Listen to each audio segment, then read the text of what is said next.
Good evening, my name is Jennifer Hewitt, and tonight I'm to inform you about race. Now, we all have a question, don't we, about where we come from? Well, apparently from an anthropologist's standpoint of view, we come from Africa. So, why do we all look different? Why do some people have lighter skin? Why do some people have darker skin? And why do we look different in general? Well, that is because of climate change, obviously, and because of people moving. That affects how one can look, you know? So, why do we have race in our definition? Well, race has come from a stemmed root from a man in Germany in the 1800s. And his ideology came from calling the Europeans and the whites Caucasian because he found us supposed to be from the Turkish mountains, which is the Caucasus Mountains, to be the most beautiful. So therefore he considered himself Caucasian because he considered himself superior than everyone else. The effects of this category has led many people feeling inferior and many people feeling superior, which has caused slavery, genocide, discrimination among so many sorts, which we have found lynching, burning crosses in America, and so forth. So, my position here tonight is to tell you that race does not exist.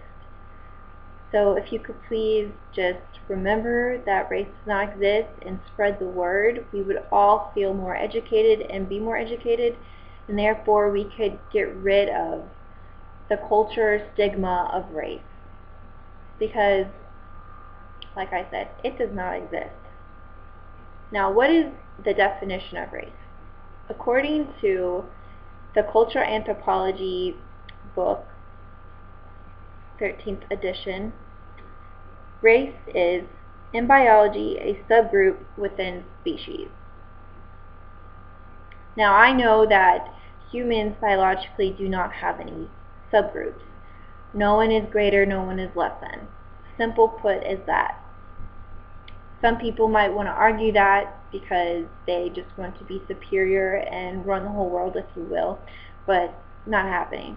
No, we do not have any subspecies. Everyone had originated from Africa, which some people are still questioning, but science shows from archaeologists, paleontologists, people have been coming and originated from Africa. Moving from Africa to the Middle Eastern world, to Asia, and then to Europe, to Britain, and of course to Russia, which has landed the Native Americans over here through the ice bridge.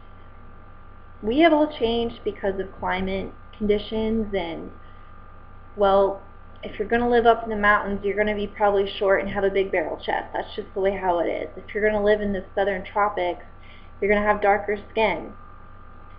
Like myself, I have pale skin, and so my ancestors are from, actually, Ireland. I have blue eyes, so therefore that indicates that they, didn't have that much sunlight. Now, if I had darker skin, my relatives and ancestors would have lived in a tropical area, and I would have had more darker eyes because it would help me to see clearly and sharper because the sun would always be reflecting. So darker skin color and darker eyes actually helps the pigment of your skin so you do not get sun damage, or actually won't get less sun damage. So, how did race come about, and how did this whole categorized notion come about? Well, it came from the Swiss excuse me, Swiss scientist Leonidas in the 1700s. From then, Johann Blumenbach in the 1840, he adopted that classification system, which was white, African American, yellow, Asian. And from then he saw the female skull of a Turkish woman, which, like I mentioned, came from the Caucasus Mountains. So from there, that came racism. What is racism? Well, it's culturally defining a person of their ethnic background and placing them into a category. Now, this actually has been taken in so many ways, mostly negative, racism that is. Because of that, we have had awful genocides taken all over the world, and we have had slavery, we have had lynches, so anyways. As long as you know that racism has stemmed from something that actually does not exist in the Homo sapiens. That is all. Then my work is done, because now you all are aware that Homo sapiens do not have subspecies, which is, of course, what race is. So on that note, I hope you all are a lot happier to know that there is no such thing as superior or inferior race. So have a good night. Thank you.